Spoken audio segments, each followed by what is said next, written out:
it. When we're getting in it. Right. We are live by the looks of it. Yes, we are. Yes, we are. Howdy, howdy, howdy. Let me just kick it up open on this so I can see that. That's on mute. Good stuff. Good stuff. What is going on, Toy Fam? I am Ben Piper from Project Piper Customs, and this is Turtle Talk Live, episode 50.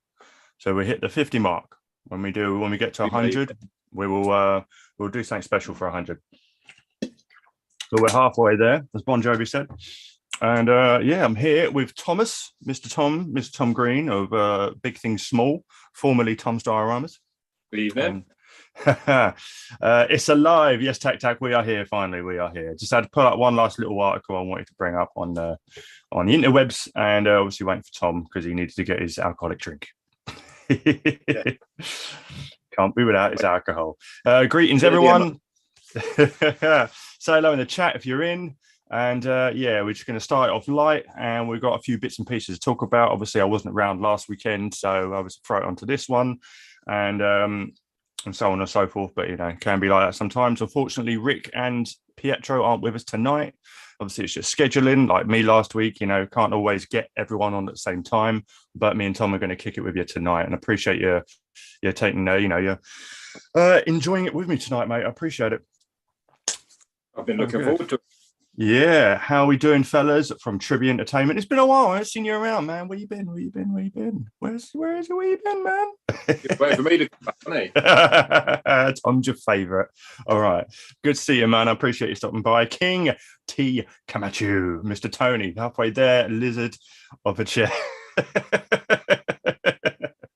You've been watching that Peter Kay bad lyrics, haven't you? Oh, message retracted now. Okay. All right. We saw it. We saw it. Internet lives forever, my friend.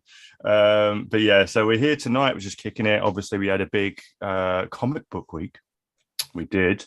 Something came through that I think we've all been waiting for quite a while. And finally, Miss Big Tits herself revealed Frankenstein's slam piece that it's going to be turned into a universal monster. And yeah, so we're going to get into all of that, plus a couple of other things as well. And a little bit of some tidbits going on with Loot Crates, a little bit interesting. So we're going to get into all that right now. So currently got World War Z on. Wouldn't mind more zombie action figures. Oh, good man. That's a good film. That's definitely a good film. I thought there was going to be a sequel made, or there's going to be one. I'm not sure. Talking about it. Yeah. Well, the first one was apparently an absolute shit show in terms of production and how they made it. Everything went wrong, but it came together quite all right, I thought.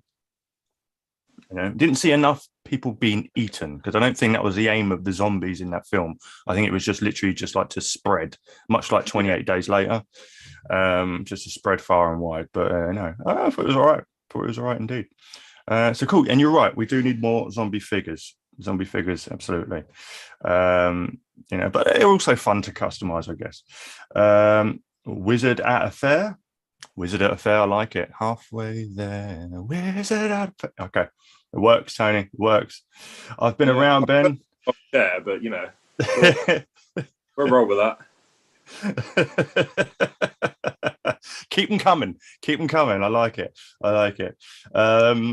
Tribby, I've been around, Ben. Family takes a lot of my time, as you know. Yes, I know how it is, my friend. Obviously, last week couldn't kick it myself. So yeah, I'm only putting the leg fella. But I'm glad you're here tonight, and I'm glad you're joining us with your time. Tac, there's a Korean zombie film called The Sadness. The trailer looks brutal. The trailer is mental. Fair play. Well, I mean, Train to Busan, which is it's not, I don't know if it's Korean, just, you know, it's an Asian, it might be. That was mental as well. That's crazy. They do it well over there, man. They do not hold back. But I appreciate you all for being here. If you could hit that like button for us, guys, I really would appreciate it. It helps push this out there a bit more, and yeah, it helps us get seen a bit. So I really would appreciate it if you could hit that like button. So yeah, we're going to start off, kick it nice and easy with some pickups of the week. Let us know what juicy stuff you got in, if anything at all, or if you've got any pre-orders down, let us know. We'll chop it up. And yeah, so Tom, let us know what you got this last couple of weeks. Actually, it's been a bit now. What did I get? I've got a couple of DC bits, which I've Yeah. got. I'm filling in my DC Universe Classics collection still. Oh yeah, you know, I saw you post a picture of that on one of the Facebook groups. Had a nice little nifty diary you made. I honestly thought that was a Mayfix one. I was like, how the fuck did you get that so early? Yeah, that's literally like, when's that out? Next 2025. like, fuck no.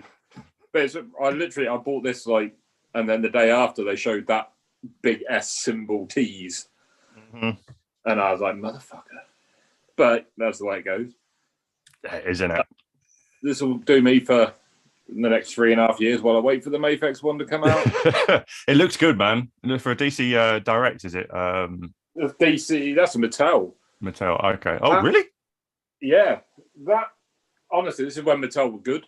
Ah, Like that's how old is it now? 18 years old, maybe. yeah. Oh wow, shit. I got it minting card, but I opened it because that's Mm, just how I roll. got to be done. I haven't opened the Plastic Man yet. I can't bring myself to do it. Oh, you can't. No, it's the packaging looks too good. I feel you on that. I feel you. Yeah. And then I bought a McFarlane. Wow, really? Because I'd never do again. But my Batman 66 collection didn't have a Catwoman. And the Mattel one is like fucking 90 odd quid. No, just no. Like, Stop. Yeah. They're not good enough. And that was £17 on Amazon, I think. Smashing. That'll do you. I thought, yeah, that'll do me. That fills in my Catwoman gap. And look, I can see him on the back, right? In terms of scaling, look, she's in heels, so she, and it works. You can pull it off. She's spot on. Like, she's next to the Mattel Batman there, and height-wise, perfect. Fits in a tree. Okay, no one will ever know except you lot. No, and it does mean that I can pick up a few more McFarlane ones if they release, because Mattel pretty much stopped from the 66 film. Like, you got Catwoman, Penguin, Riddler, Joker. That was it. McFarlane will hopefully be doing. I think Mr. Freeze is in the next one. Yeah. Oh God, I didn't know. Yeah. Freeze. Yeah. So. Forgot Freeze was in it. We'll see. Hopefully, we get more villains and stuff from him. But that and comics. So obviously, I've got that. We don't care about that. But I got that. I got the Beyond the White Knight. The new series is out now. Okay. Technically the fourth, but this is the third main installment of it. So I've been reading them. And then I went old school back to the 90s. March 1991. Oh, okay. And got the full run of the Batman Venom story. Oh, nice.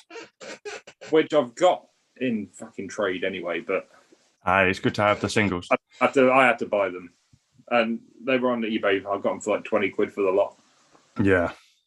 So I'm happy with that. It's a great story. Like, this is when Venom first started, Bane plays Venom. This is where that came from. Oh, right. Yeah. Is that before Nightfall then? Yeah, this is a few years, like 2 or 3 years, I think, before. This was 91, and I think Nightfall was 93. Gotcha. Yeah, because I only started reading Batman heavily when I started working up in Planet, and by then the Jim Lee Hush was kicking in. I then went back and read Year One, Dark Knight, and all that. But some of the others, we sold them. I saw them go over the counter, but obviously I didn't get the chance to read them. So chronologically, I'm not caught up yet. Basically, Batman tries to save a little girl from a sewer, and he can't get to her because he's not strong enough, and she dies. Oh shit! And then her dad is like some scientist creating this super steroid. Ah, okay. Oh, right. Yeah. Hooked on it, and like proper hooked, and then he has to take them down after he weans himself off it.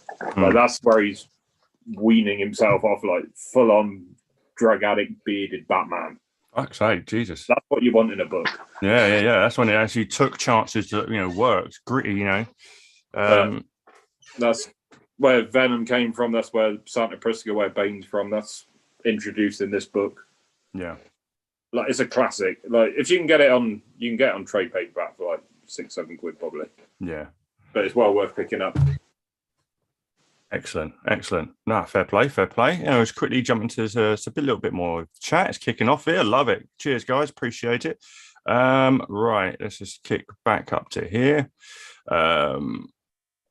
Okay, Tony with NECA Monster Mayhem. That's right. That's right. It wasn't Mayhem. Lipstick on a pear. That's the best. That's lipstick on a pear. If you're all jumping in, we were just taking the piss out of some Bon Jovi. Ben, love the most recent toy photography video. I appreciate it very much. And to anyone else who's watched it, it's been getting really good reception. And I'm really, really happy with how it came out as an end.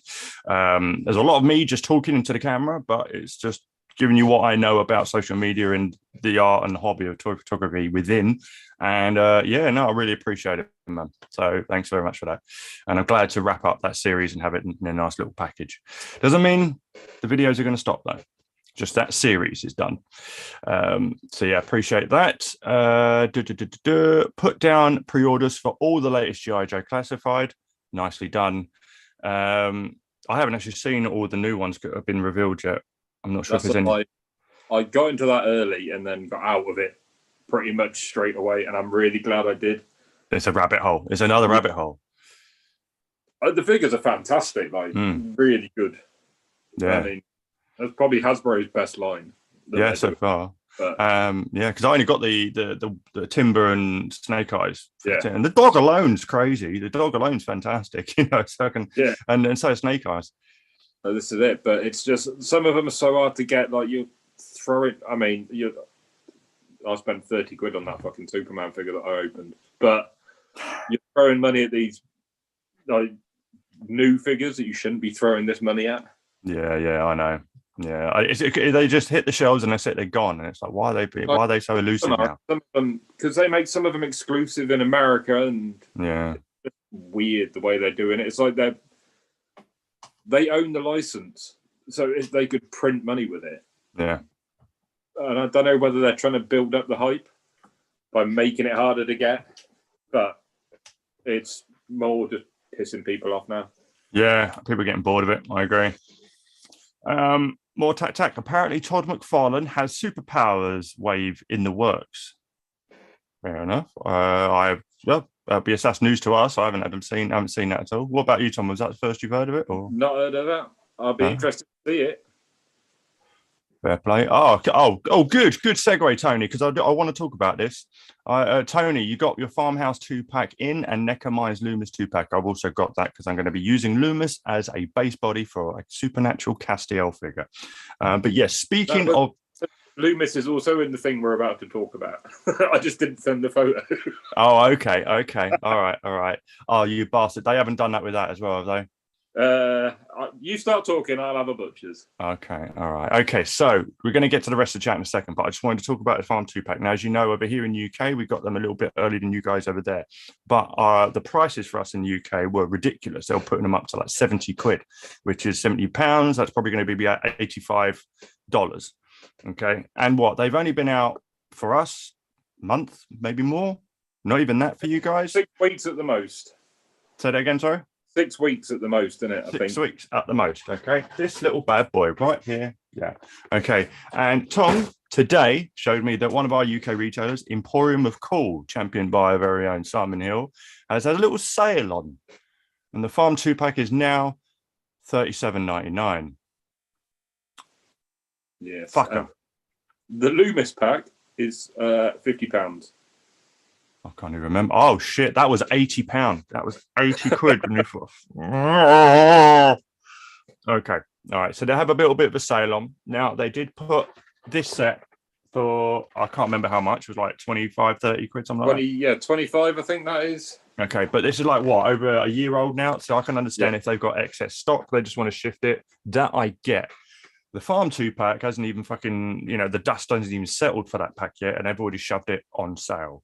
So word to the wise, especially if you're in the UK, don't jump straight on these niche deep pool releases from the TMNT line, because there's no doubt the UK retailers are going to have them on sale.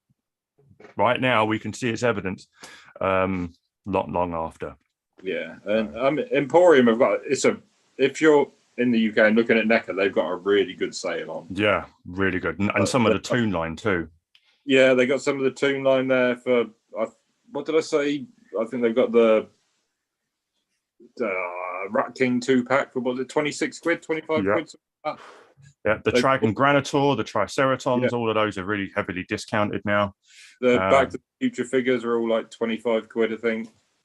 I might end up ordering that Tales from Space Marty that I've been looking at for God knows how long. Yeah, it's worth it. It's worth it, dude. It's worth it. But go on. The Loomis 2-pack, sorry, is 50 quid as well. So yeah, we're not really happy with how things are going over here, and just words to the wise, there's no real need to jump on things so soon. But we know what it's like. We get excited, and we don't know how these things are going to sell. Yeah. So it is a kick in the teeth. Yeah, man. I was a sucker punch and a half when he showed me that today. Couldn't believe it. It was bad enough when they went up on NECA the other week. Yeah, it worked out 50 something quid. Yeah, that was cheaper on their own store, on the NECA store. It worked out cheaper than getting them UK. We just obviously had the privilege of getting them a bit earlier, which is obviously a privilege of 20 extra quid. But yeah, it's now they're doing them for 7 quid. It hurt. Okay, we're going to jump back into a bit of the chat, and I'm going to get into what I got. And then we're going to get into some main topics. I appreciate you all for being here. Please keep hitting that like button. It really does help. It really does. There's a reason why we say it. It's because the algorithm enjoys it, and we want to push it out there a bit. Okay, Tribute Entertainment. The Steel Superman is slick, and I have to jump on one. Been on my DC lately. Nicely done. Let me know. Mayfix. It's got to be because it's the newest one released. Loco Lou, what is popping, people? Well, I'll tell you what is popping, Loco. My water. There you go. And yeah, man. Or a water bottle. I know. Mate, I go through so much. And a stupid little bottle from the supermarket just doesn't do me anymore. So yeah. All good. So all good. Tony, I want to see a live action ventriloquists. I'm not, again, you're going to have to forgive me, Tony. I'm not familiar with that particular IP. I'm hoping it's about the Batman villain. Okay. All right. In which case, yes, I would love to see a live action ventriloquist. It's got to be. It's got to be. Just Scarface would just be great. Like, fucking freaky little doll. Like, it just Excellent. Yeah, hopefully, if Warner Brothers actually figure out what the fuck they're doing, and instead of allowing their actors to beat the living shit out of women, Ezra Miller. Yeah, they have announced Batman 2 now officially. Yes, they have. They have indeed. So who knows? You might even get some more Joker. Maybe I don't know. I'm kind of hoping they don't. Yeah, I love that scene with him in it. Yeah, but we've had plenty of Joker. Yeah, I think it might be maybe a little bit. If you're doing a trilogy, bring him back for the third one. Yeah, and there's plenty of it. Yeah, plenty of other bad guys. Like Hannibal Lecter style, if you want him to pop up in the second one, no problem. But do the ventriloquist, that'd be brilliant. The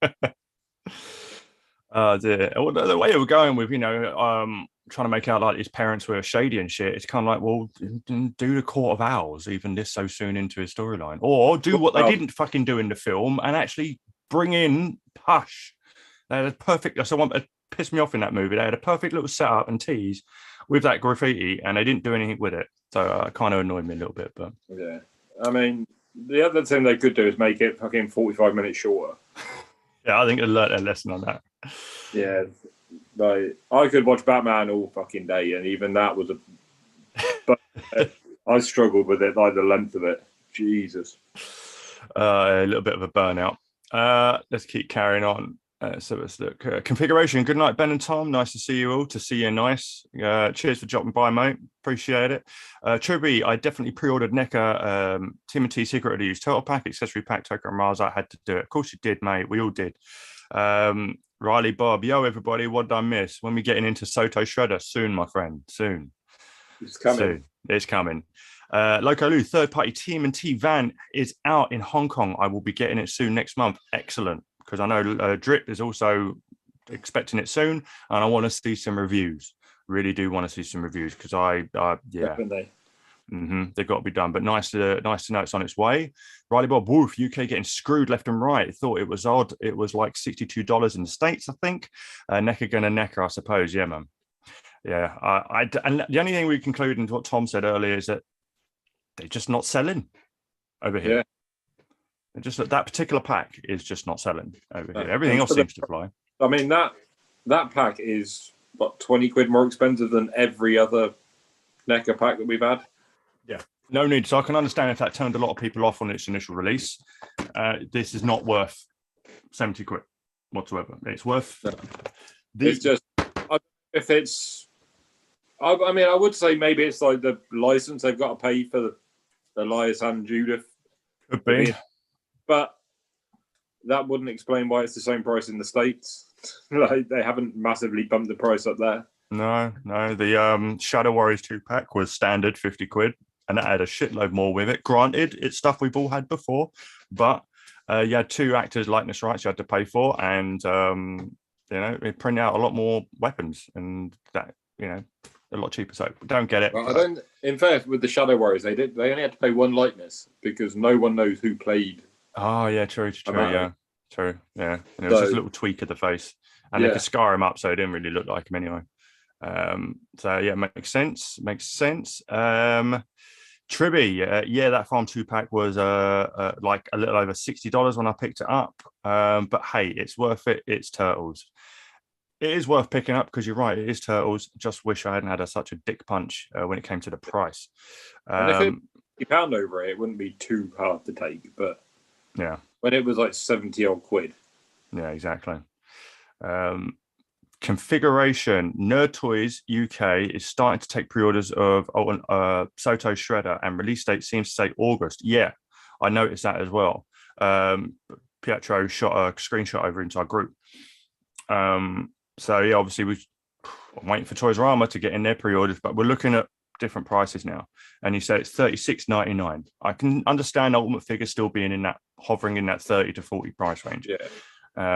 I've got no issue with that because it comes with we'll see in a bit. It comes with a reasonable amount of stuff. Yeah, absolutely. Yeah. Right, and that's the chat caught up. Still keep kicking ass in the chat, guys. Appreciate you still for being here and keep hitting that like button. Really appreciate it. But let me just dabble into the bits and pieces I got in this week. So obviously, comic book day. That's one. What else did I get? A couple of things which you guys have all seen. It's been out for ages, but I've managed to finally pick them up because this will help with my Spider-Man Rogues Gallery. Is these two, okay? Shocker and what's his face? And I hopefully should be getting Rhino soon. That new Beastie Rhino. I saw Dan Who's got his, hasn't he? Yeah, he's getting a lot of shit early, isn't he? That's what happens when you're nice to the companies that make the shit and the retailers. I can't do that. I can't. Nah. I'm with you guys. We're the watchdog. We'll take the fight to them. I don't really care about access. What else was there? Yes, there was a couple of other things. Oh, yeah, of course. Something for a toy shop. I've been eyeing these up since they came out and had to get them. Oh, there goes one of the big accessories. And that is the Sonic 2 figures. Okay. All right. Really, really cool. They're not the best, obviously, in articulation. They're not meant to be. They're quite plastic, they're a bit gummy in the legs, but articulation is quite cool, So I'm really looking forward to doing a shot with those. Mr. Tails. For the price, you cannot go wrong with them. No, 10 quid each. Are you kidding me? Knuckles is a beast. Sure, you can't turn his head because his dreads are hindering it, but God, that's a fucking beast. And the designs for the movie, the guy who made the movie, he really did rectify the atrocity that was that first trailer for the first one. And he's kicked it out of the park now. But not only that, to go along with a nice little shot. And this, again, was an absolute bargain. It doesn't scale, but I'm going to use some forced perspective because I think it'll work. We have the Green Hills playset. Yes. And it has a little feature. Look like, oh, he's got over. I'm so drunk.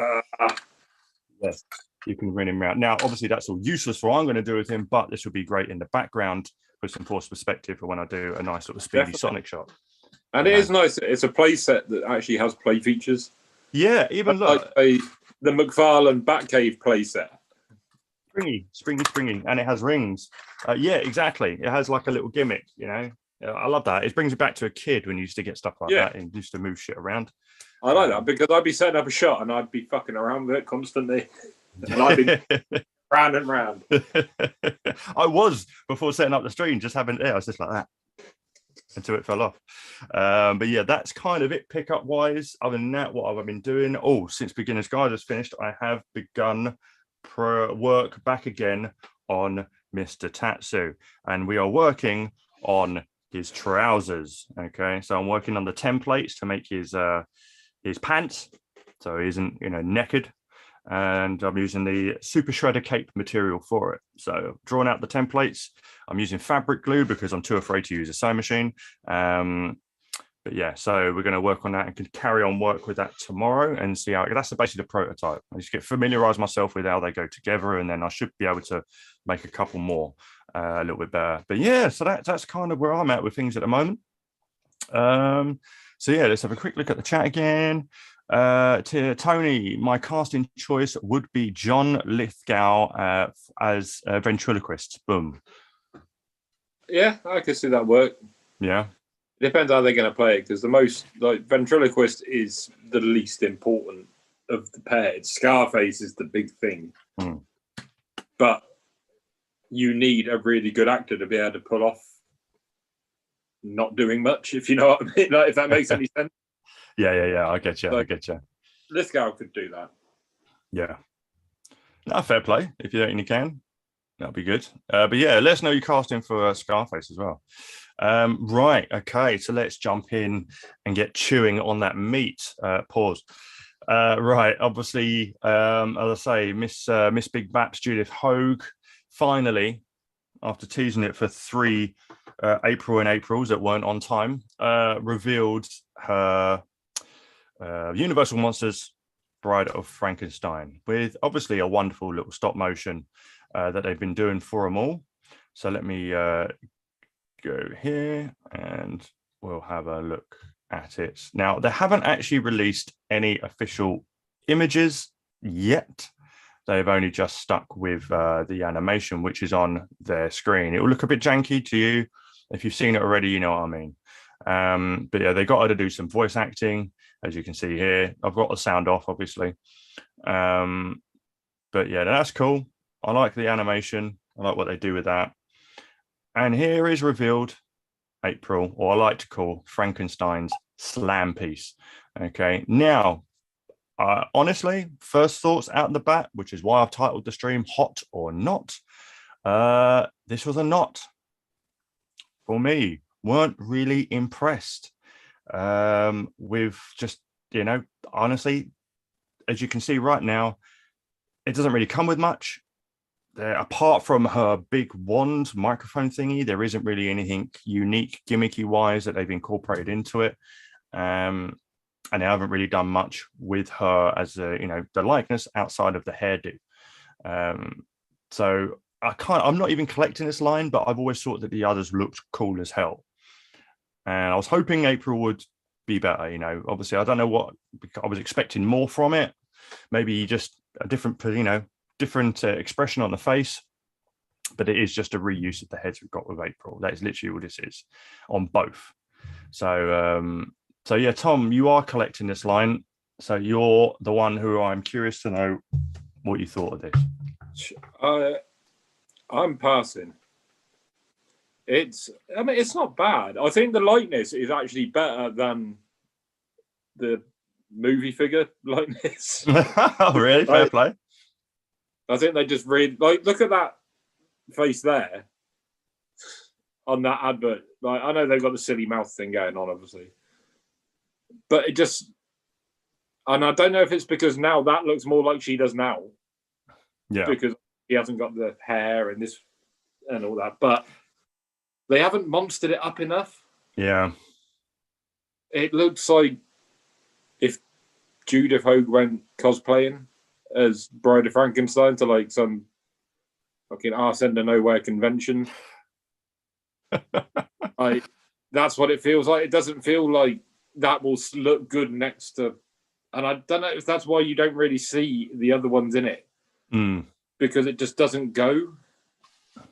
Could be. I get what you mean by the face, because the hair's not in the way. You can actually see the full jaw, the full head, and it kind of brings out Judith's likeness more. I get that. But you're right. It looks like she's just cosplaying as Bride of Frankenstein rather than being fully mossed up. And I think it's the expressions that are throwing me off. She looks too happy to be Frankenstein slam piece, you know? Yeah, I'd like a bit more, at least one head that looks like proper nasty, you know? And I know, like, I mean, the bride was never like proper fucked up like Frankenstein, you know, like look wise. No. But they could have done more with this, I think. Yeah. I mean, look, the other turtles, they're not exactly proper Hammer House of Horrors representations. They're just they're just their Frankenstein, their own design of Frankenstein, a bit classic-y style, thrown onto a turtle. They didn't have to go full Hammer House of Horror Bride of Frankenstein either, but it looks like that's what they've gone for with the face, you know, and the hair. Obviously, I know the hair is a classic thing, but they could have done so much more. And obviously, it's retooling. This is all just to save money. They can just reuse the heads from the Farm 2-pack, which is exactly what they've done. So, yeah, I agree. She looks too happy to be Frankenstein. It's kind of throwing me off. We've got new knees, though. We've got some more new knees. Yeah. Double jointed. They love throwing money at knees, don't they? Yeah. If they'd given us those knees, you know, they look ugly as well. But, I mean, at least it didn't look that ugly, you know, for the other a monster, like, it doesn't matter if she's got ugly knees because it's meant to be ugly. Yeah, you know. But with those knees on a regular April, see, the problem with the regular April is even when she's standing upright, just straight, those knees were so bad and ugly because you could see them. Those knees on this Frankenstein, the joint is on the outside rather than in. So when she's standing upright, it's pretty well hidden unless you're looking at it, and then you can see the seams for where the bends are going to be. So I don't know, man. It's just I just find it funny that we're getting new knees again. Is it NECA are not good at knees? I think it's just time to accept the fact that they're not good at knees. No, it's a bit like Rob Liefeld and feet. But no, I'm a bit gutted, but I'm kind of happy at the same time because I can just stick with the turtles and be done with it. True. And didn't I hear them say that April was going to be the only human figure they do? Yeah, I heard that she was meant to be the only human in the line. So I don't know what they're doing with the other two. No idea. We've got two more to come, so I assume one's Donatello. Yeah. And we were debating whether one was going to be Casey or one was going to be Shredder. But now I'm debating whether it's going to be Splinter, to be honest, if it is true and they're not doing any more human ones. Or, I mean, we all know that NECA are kind of flexible with the truth when it comes to these sort of things. So they like to bait and switch. They like to bait and switch a lot.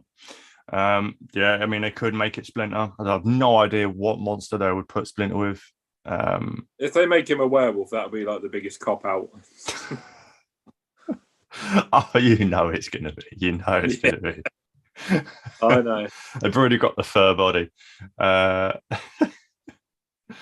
Oh, shit, yeah. It just made me laugh. But yeah, and another thing that cracked me up, and Pietro noticed this, it comes with Raph's sigh again, which is just another reused prop. I get the humour point of it with her carrying around Raph's sigh from the movie, but it's literally just, just take that and put it in there. Saves us having to fill out the accessories anymore. You know, I like the idea. I think that's quite like a cute little nod. Yeah, I like the nod. It's just they could have still done more with this.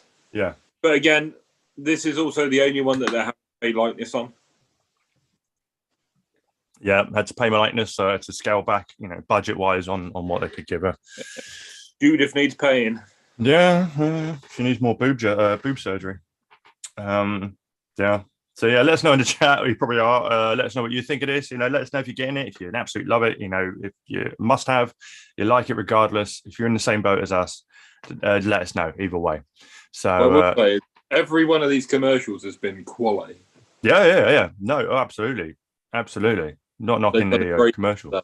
I'm looking forward to the others. You know, because it's above everything else. It's above what anyone else is doing toy wise. You know, company wise to promote this shit. Old school.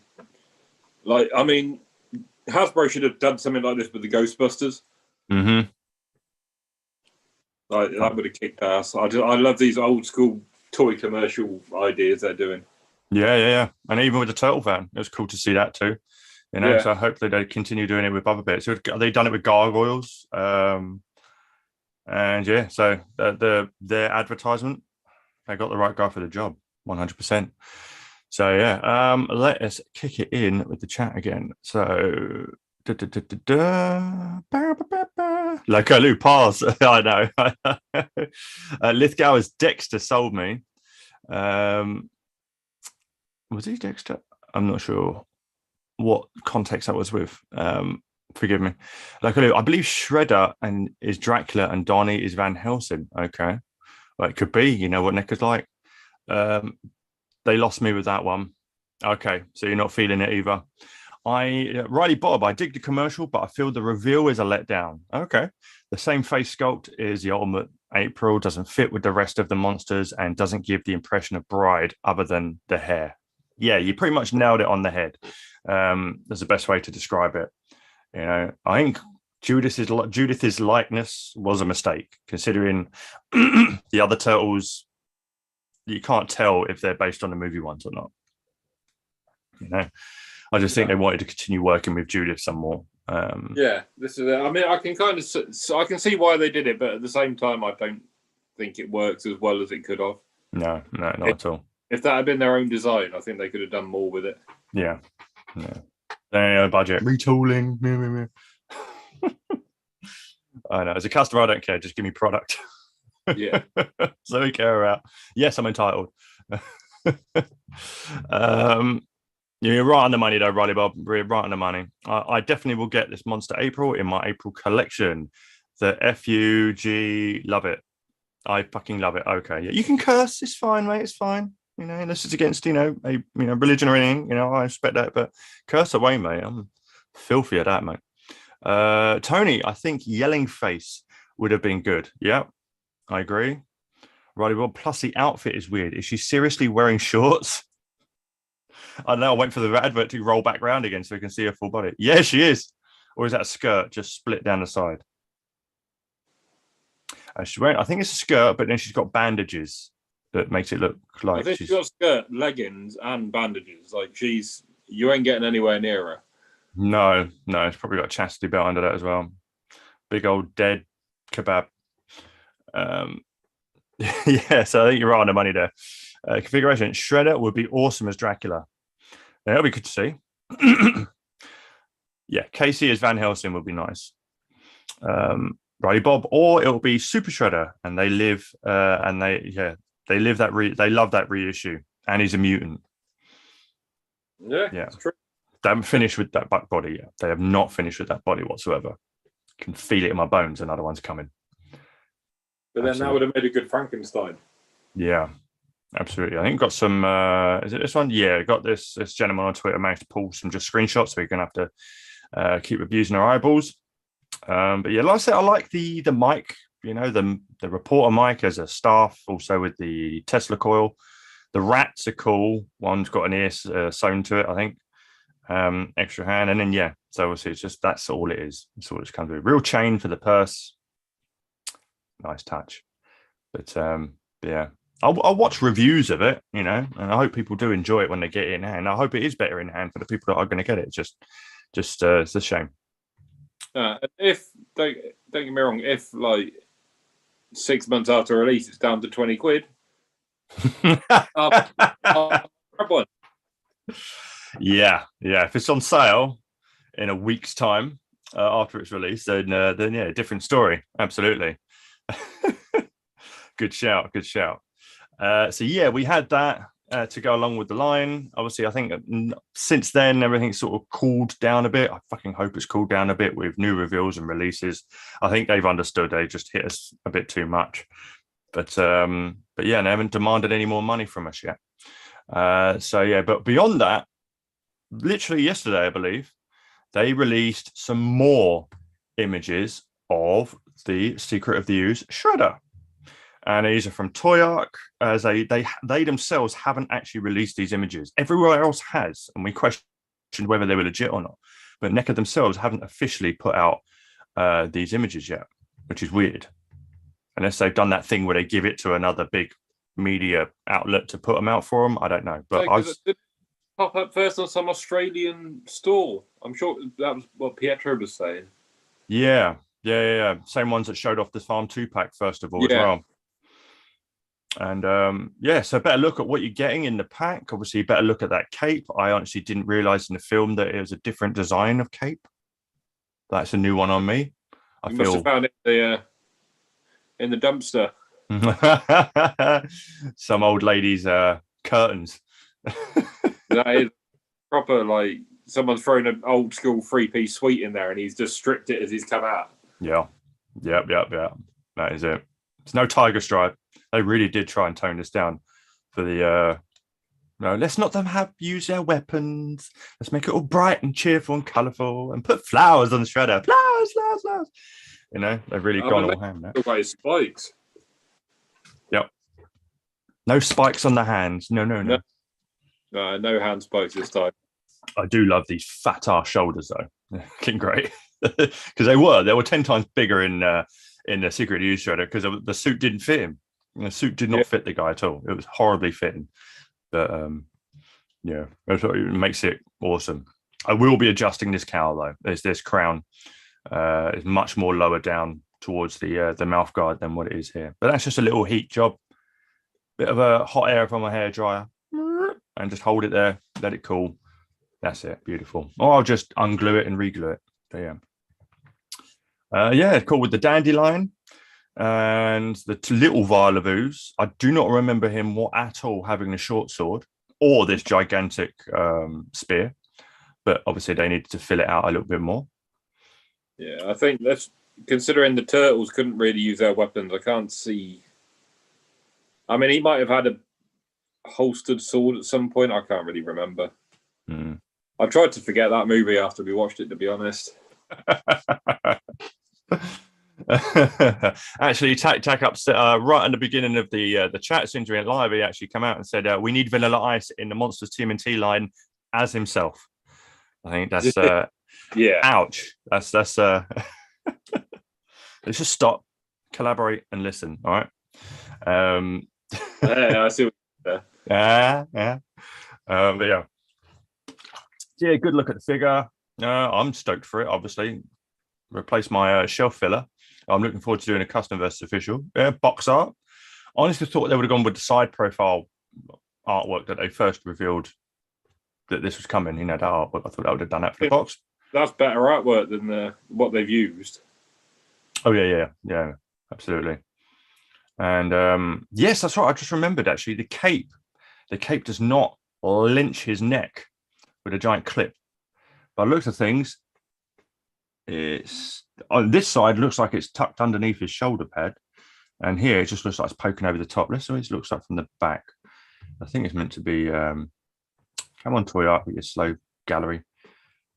Okay, yeah. So I'm not sure that I can't zoom in anymore, but yeah, it's not lynching his neck, which is cool. Good look at the back with all the gold panels. Some more clean, crisp shots here. So yeah, scarring on the face is cool. I'm probably going to give this a nice chrome and black wash on the top. Lots of potential. So yeah, it's coming out soon. See, look, he never did this. He never did this in the film. So yeah, but cool, we get a short sword again. Yeah, but like you said, I think they are taking a bit of liberty to bulk it out a bit. Mm-hmm. They want to make it an ultimate, but there's not enough stuff to give him. Yeah, I agree. I'd have thrown in the crushed helmet from the first accessory pack that they did. I would have done. Let people have it. Yeah. Anything. You know, can't give them all the accessories from that pack, but you can at least sprinkle in a couple to make it accessible for everyone. That's a no-brainer. That should be in there for sure. Yeah, so I don't understand why they didn't do that. Silly billies. But yeah, so yeah, I'm not going to look at this. And stoked for it to come out. Go back a photo. I'm just trying to see. I'm trying to see. Oh, is there? What was the one with him just standing straight up without the sword? Is it? It might be back a bit. Yeah, I'll go back a bit. Has he got two belts on? I can't. I have to go back to the. Right back to the start. I mean, it's got the same beltage going on as he did with the first shredder. Yeah, it looks, obviously one of them must be elasticated because they've got the sword. Oh, I see. Yeah. He's got it. Oh, yeah. So I'm trying to see if there's if it's a double belt on one's, the normal plastic ones on one is like an elasticated one over the top. I think so, because I think they both might be with this little piece, because the one of them's elasticated on the first movie shredder and foot soldiers. Yeah, there it is there. Unless it clips in. Oh, I can't see. Let's see if I'm sure the next one you can see it like yeah. Oh, there is, yeah. Hold on a second. Hold the fuck on. Come here, you. Come here, Mr. Shredder. Yeah, you're right. There is the same one as the first film. There's they've reversed it on this one. On here, the bottom part is sculpted and the top part is fabric. Right. And obviously they've just put the fabric on the bottom so they can slip in the sword. Got it. Yeah. So, yeah. But that's a nice little touch. Place for your weapon if you want it. So, yeah, that's cool. And I like the new face sculpt as well. Although you never really saw his face in it, you get to see their interpretation of how mangled it was, which is cool. You know, they are missing a scar underneath his eye, though. I know they are missing that one. But it's a solid figure. Yeah. They've done a good job with it. No doubt. Yeah, they have indeed. And looking forward to it. So, yeah, that wraps up this little ditty. To June, apparently, for the Americas and August for us. So brace yourselves. We're getting some shredder in. And yeah, let's kick over to the chat before we get into a couple of other bits and bobs. If it wasn't Judith, we would be complaining that it should have been. K-Man00, you're probably right. Yeah. I can't argue with that one. That's a fair point. You know us NECA fans, we're never happy, and that's consistency. Consistency is key. The moment we're happy, no, that means there's something wrong. Configuration, probably we will see the April in April 2023, I believe, in NECA. Oh, damn. Well, if it goes on the NECA store, it won't come out until then. Configuration, NECA might show us the shredder on Turtle Tuesday. Well, I mean, they're showing us it now, mate. So it wouldn't surprise me if they do an official reveal after everyone's seen it and ordered it. You mean these pictures? Yeah. And they'll do an announcement saying it's on our store, it's coming to Walmart, yada, yada. I know it's a Walmart exclusive, but every movie TMNT figure is Walmart exclusive for America. I dig that the Soto Shredder, but you're right, Ben. The crown on the helmet needs to be tilted down for sure. Yes, because I did my homework when I was making mine. And it's one of those things I remembered. It was just so fucking in your face. It's ridiculous. But yeah, little heat, pop a bit of glue, bring it down. You're good. You're good. That's from Riley Bob. Idra, hello, everyone. Hello. You know what I'm about to ask you? How are you getting on in your hunt for that accessory pack? Do tell. Do tell. And yeah, appreciate you all still for kicking it with us. And we are going to roll on. Let me just quickly stop sharing for a second. Okay, now we are going to be discussing Last Ronin, and it will be spoilers, but we're going to save that to the end of the stream. And if you haven't read it yet, by all means, hop out, give it a read when in your own time, and then jump back and watch the replay if you want to know our thoughts on it. Because of that, we're going to save it to the end. Sorry, Tom. Don't go now. Yeah, no spoilers now. No spoilers now. Saving it to the end of the stream, and we'll let you know when. We'll give you plenty of chance to hop out if you need to, if you've not read the issue yet, obviously. But yeah, so lots of bits and bobs here. There is something I did want to show you that I thought was quite interesting that I found on Instagram. And so I'm going to share it again. This is ominous. Yeah. I've seen some of the stuff you look at on Instagram. Right. So this account here, Sean Dabs. And yeah, so by the looks of things, he's trying to customize his own 1/6 scale TMNT movie figures. Now, I appreciate the effort and good luck on his journey for sure. 1/6 scale TMNT. Hot Toys versions would be awesome. And so far, these are his model renders. Now, one thing I have noticed that these are model renders from the Injustice video game. I can instantly tell by the head sculpts. Yes. Okay. But for a fair effort for a model render, he's got the body down. I mean, he wouldn't change anything there. It is a Ninja Turtle. Yeah, but just the head's a little bit too egg-shaped. Like, there's not much definition between like the top of the head, the eyes, and then the beak. Like, I expect a little bit more out the sides. Yeah, an actual big beak. Like, I can imagine it's probably going to be Leonardo, maybe. But yeah, so obviously, I think that kind of looks like Raph to me. I don't know if it's because it's a boxy looking head. It kind of makes me think of that, but yeah, but Injustice. Yeah, but he's sculpting in ZBrush, so I'm sure he's obviously got miles to go yet. But I just thought this was interesting, so I've kept an eye. I've followed this guy, and I'm keeping an eye tabs. Loco Lou, I can see you've commented as well. I know you're a big 1/6 man. So yeah, I would like. Who done the 1/6 movie figures? The Michael Bay movie. Oh shit! Who are they? Chat. Let us know, chat. I can't remember. What Blitzway was it? DreamX made some, but they were like the comic ones, weren't they? Yeah, weren't Blitzway. Oh, it might have been. Was it Blitzway? Oh, come on! Someone tell us before I have to Google it, and then. Loco, if you're still in the chat, who made the 1/6 Michael Bay Ninja Turtles? Let us know. We're struggling here. That's annoying me. Yeah. But yeah, just thought I stumbled across this and I thought there's something to keep an eye on, see how he gets on with his build. So yeah, I thought that was quite interesting. And that was on my saves. You don't want to see what else is in my saves. But yes, so let's have a quick look here. And yeah, I was just obviously brought this up. This is something I mentioned in my Toy Photography Beginner's Guide. These fine folks have their own website, and it's called Toy Photographers. So if you're a toy photographer or you're interested, do check this website out. It's great. It's just they're getting in touch with loads of people from in the community, all different styles. And as I said in the video, they have their own podcast, and it was kind enough to be invited to be on their last episode. It's not aired yet. They're going to let me know when it is, but it is the final one. It's the next one. But their podcast. I've never heard of this. I'm going to have to get on this. Yeah, man, I didn't either. It was a guy on Instagram. Ariel those wonderful toys is his Instagram handle, and he just reached out saying how much he enjoyed the Beginner's Guide series, and I was chopping it up with him. Really nice dude. And then he told me about his website. I thought, oh, this is really cool. And he does a podcast, and in that podcast is a series very similar to what I'm doing, but just an audio version with him and this a lady called Terry.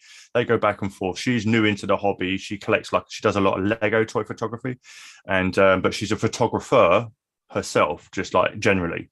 Yeah. And they just talk about all of the sort of different things that they've learned. Ariel's only been doing it for about a year and a half, and they're just talking about their journey and what they're learning about. But there's loads of other different podcasts revolving around toy photography and different guests on within it, all audio. But it's just a good little listen if you need something to listen to.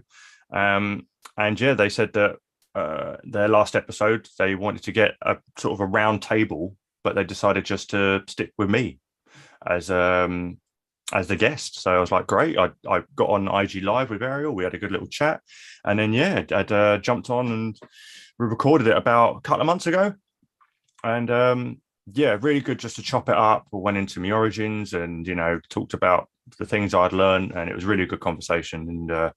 And yeah, looking forward to it being released. But I'll let you guys know when it is. I'll have a look. Yeah, so great little website, and yeah, just another place to visit and chop it up. So I think it's actually a Lego version of Terry there, but all different kinds, like outdoor toy photography, some Photoshop stuff, but really good. A lot of Lego, of course, but just some fun stuff, I think you Lego shop. Oh yeah, I know. What a mini-mate stuff I love. That's why I kind of get a kick doing the Playmobil, and you get a kick doing the mini-mates. It's kind of like it's good fun, So yeah, just wanted to put you guys on this awesome little website. No, I'll check out. Excellent. Now, one thing I do want to talk about, and it's only very minor, but I thought it's interesting to point out with terms of Loot Crate. Okay, so this is on the Loot Crate delayed support group on Facebook. Now, I'm on this page and joined this group purely to keep tabs on anything going on within Loot Crate, not just the TMNT stuff, but across the board, revolving people and seeing if they're putting out any updates. And there are. Looks like Loot Crate are beginning to ship the odd crate here and there from within different franchises and the monthly subscriptions that they also do. Here's being one of them. This gentleman put up a screenshot, and it looks like apparently they did a re-release, or it was like a restock of the Bebop and Rocksteady in the bunny suits. Oh, yeah, it was a pick your own crate, wasn't it? You could pick a few different bits, and the bunny was one. Yeah. And he said he ordered this like ages ago from that little promotion they did. And it says, your package is in transit. He has a shipping notice. And there's a few other people in there that I've seen have shipping notices for random other crates that they'd ordered ages ago. So this is the first sort of thing of movement of any kind we've seen from Loot Crate since all this shit began. Still loads of complaints of people cancelling and this, that, and the other, of course. I mean, that's just a dime a dozen now. So I'm sifting through that. I'm looking for little gems like this because this is telling us stuff. Okay. So if they're starting to push stuff out, then hopefully there is some movement, and the movement and traction will build up and it will snowball, and eventually we might start seeing some movement with our TMNT crates. Okay. Still gone. No, I'm just thinking, did Pietro said something earlier about someone else had sent something in and... Did he? I've missed that entirely if he had. Am I just making it up? I'm sure I saw he'd seen something about it now being like Q2 to Q3. Oh, yeah, no, that was for the NECA Store exclusives. And now they've gone and changed that again because we just got another email and they've eliminated the last quarter of this year. So it's just back to being first quarter of next year again. They teased it and then pulled it away again. Yeah, that's what they've done. So, yeah, sadly, that's just to do with the NECA Store stuff. I'm waiting for my Usagi from that anyway. So yes. I ordered the mouses. I did as well. I keep forgetting about them. They'll turn up one day and I wonder what the hell's going on.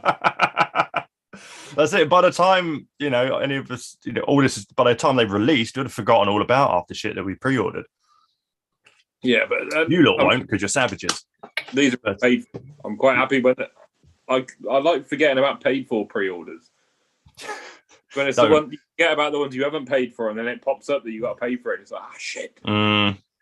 That's the problem, you see. I forget that I pre-ordered it, paid for it, and I think, oh, I want that. And I'll pre-order it and end up with 2. Story of my life. Yeah.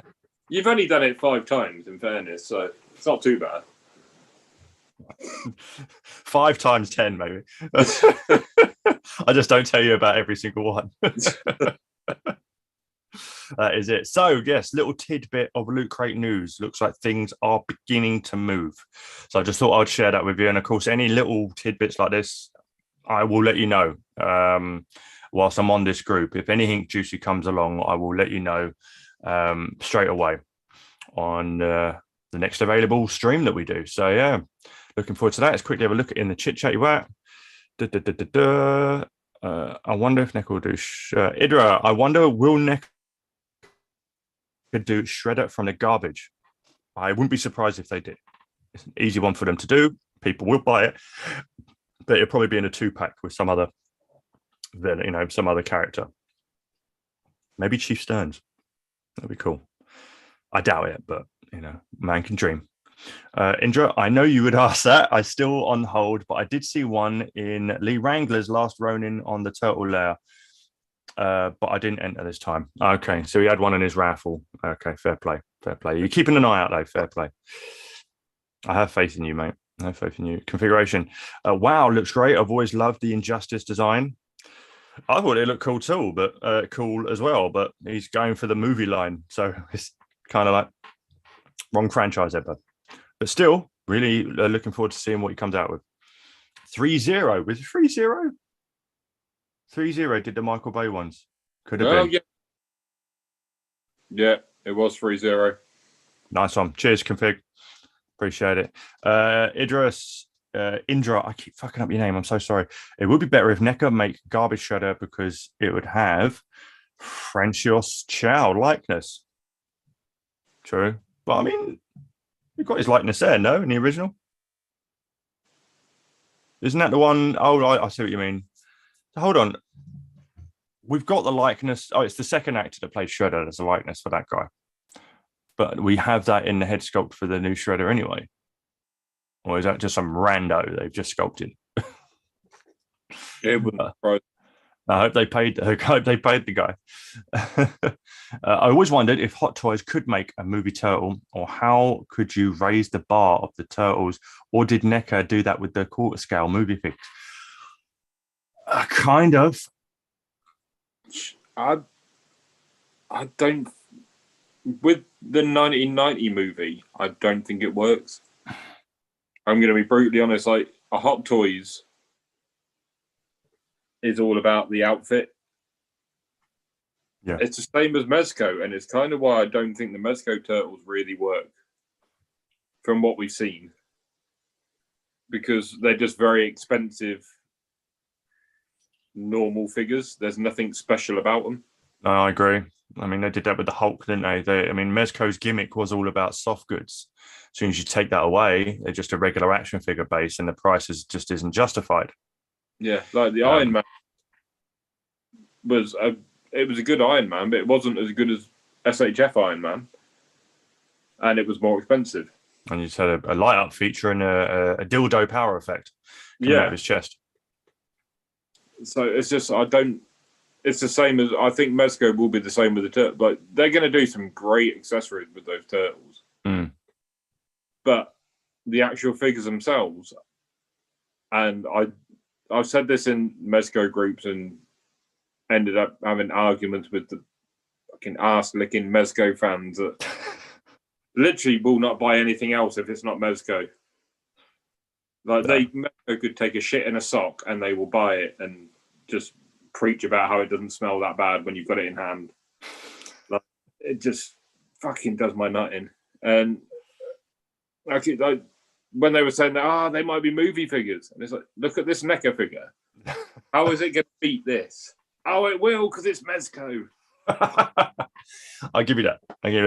I tend not to try and dunk on collectors that much, unless they come out with some really dumb hot take, and then I'll just argue the hot take. But with Mezco seems to be the only line which has a fan base like that.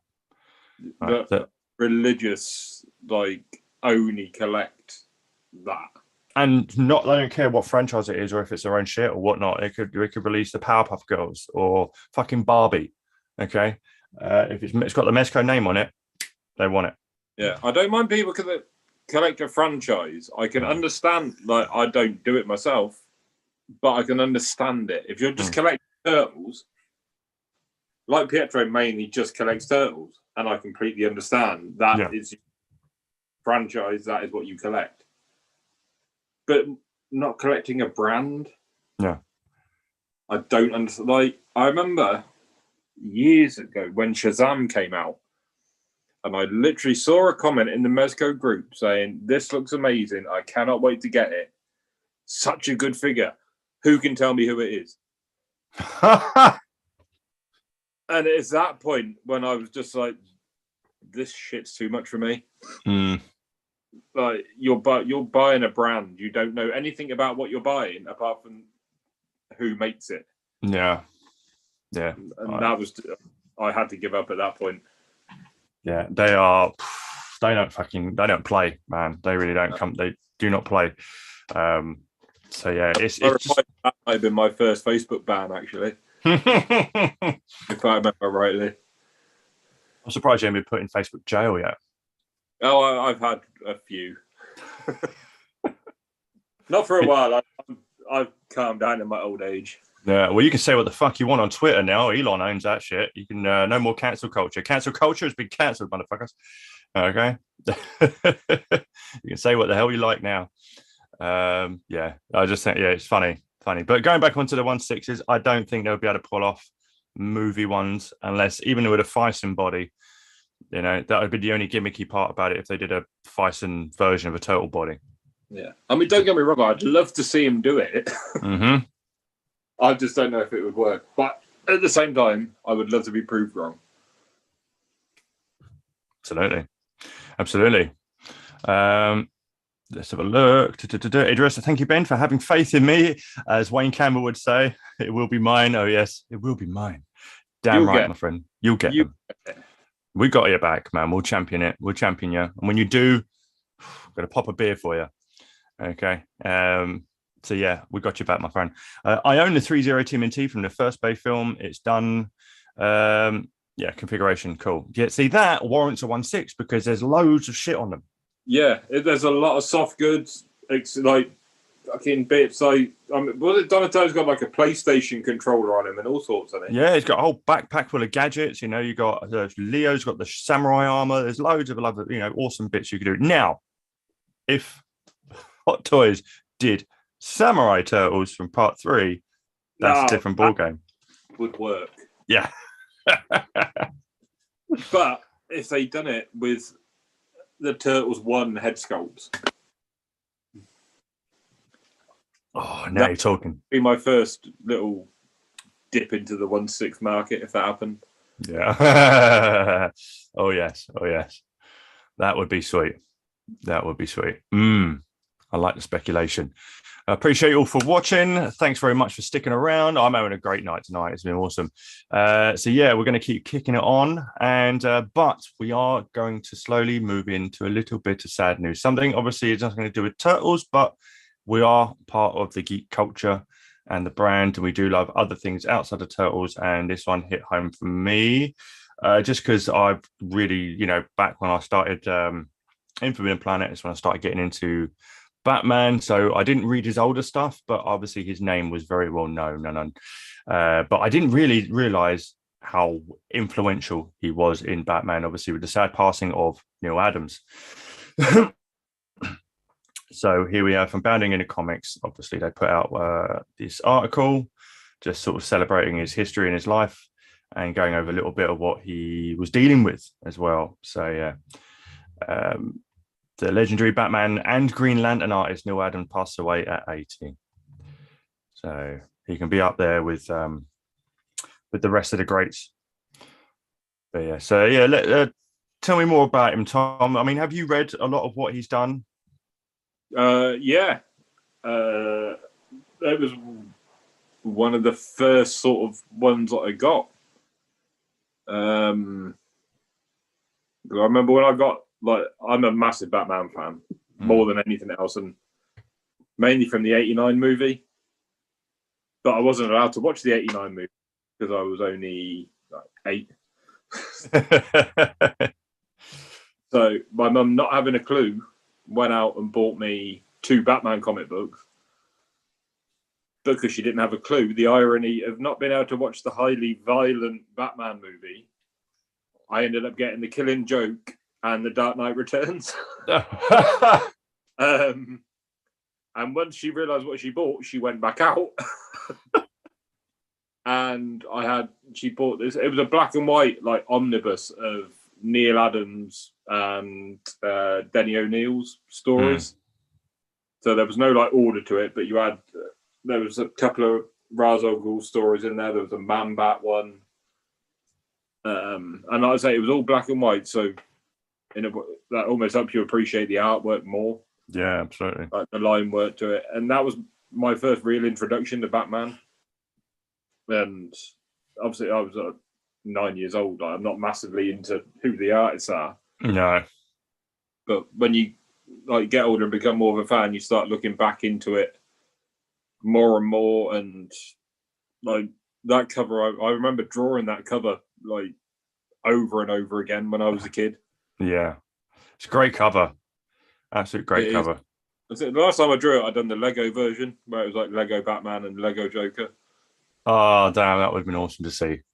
You still have that, or is it just... I've got a photo of it somewhere. I think I gave it to a girl I knew.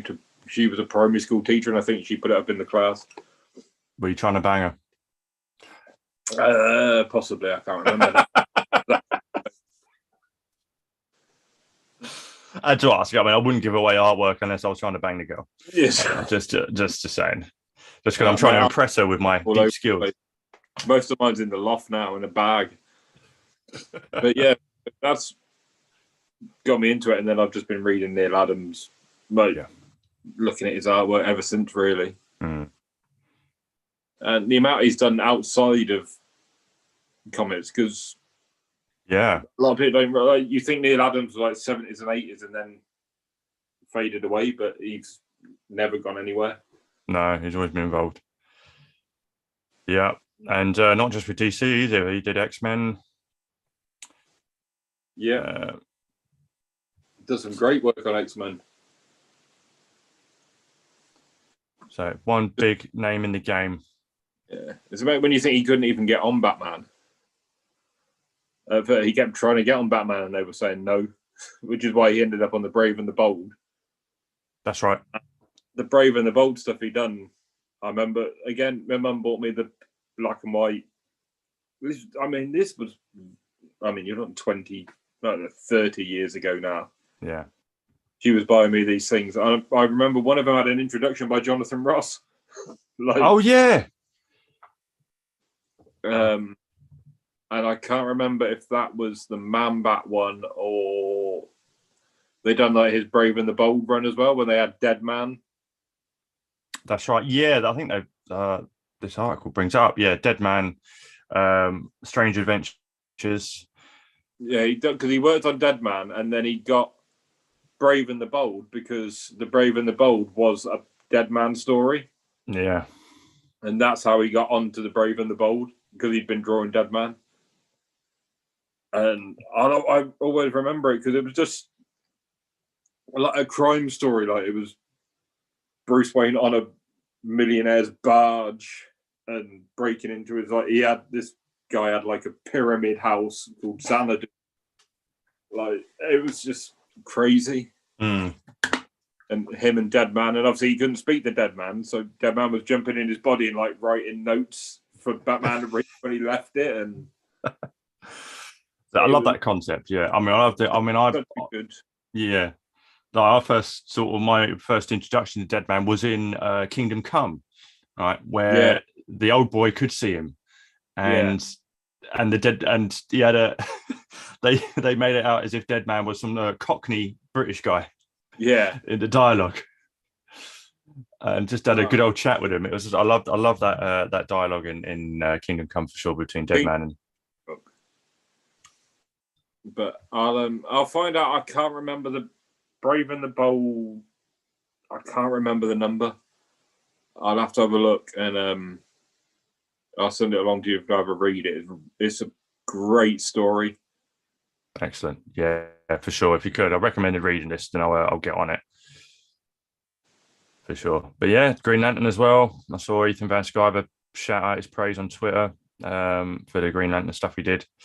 The Green Lantern, Green Arrow stuff. There you go. Like the drug story when that was just like Speedy became a heroin addict. There we are. Oh, getting a bloody there we are. Off of that. What the fuck? Getting audio from this website. There you go. Bloody adverts. Yeah, I guess it's the one, isn't it? Yeah, DC attacks abuse against drug problems. Yeah, Speedy becomes a smackhead. Mental. But like that was him and Denny O'Neil, and you just weren't expecting that in a comic. I mean, Marvel had done it with Spider-Man and the Harry Osborn. Yeah. Oh, well, I'll stop the share now because I think the website instructing me audio. Yeah. No, he had some great hits behind him, most for sure. So yeah, sad news on Neil Adams, but definitely his stuff now will skyrocket. Right, let's quickly go more into the chat. I'm right in thinking Soto Shredder. Am I right in thinking that Soto Shredder has the French's likeness? Yeah, man, there is an unmasked sculpt of him without the removable faceplate. Obviously, we never saw his face, but I'm guessing they got his likeness for it. Maverick is in the chat. He's out camping at the moment. Fair play to you, man. Appreciate you dropping by. You mentioned Turtles 3 and Tom's eyes light up. It was great. Like, I can't get over how much I enjoyed that film. Do you know what? Someone posted up on one of the Facebook groups like a portion of their opening scene where they're all like doing their and they're flipping all inside the sewer lair, and they're just doing their little combat montage before, you know, they get into the story of them practicing and shit, and then it ends on Raph, right, and he's doing his little side shit, and then it's just a side profile of him just like and I'm like, oh, and then he just turns around and just launches his thigh and just breaks something. And I'm thinking, that's Raph. That right there is Raph. Just thinking he's a gunslinger, just a badass looking down. I was like, I'm going to fuck this shit up now. And then, of course, you turn around and see his face like, yeah. And then all of them come in, hey, guys, oh, Raph's in a tantrum again. If they'd have had the first story's suits, it would have been a much better film.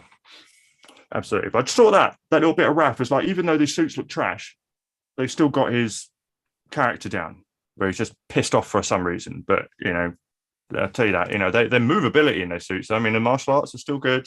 They use their weapons. I think that was the first thing they displayed, was all of them just practicing with their weapons. To say, ha, ha, ha, screw you, suit to use. We can do this now. So, yeah, and, yeah, it is what it is, but hopefully, as Indra said, are we getting Ninja 3 Turtles from NECA? They haven't announced a single word yet. We're just speculating and hoping. But the moment that they do, if they do, of course, we will get on here and talk about it. Well, thank you for promising to pop a beer for me. Of course. I'll pop two. Stone cold that shit. Boom. Lou, I need some Samurai Turtles. We all do, sir. We all do.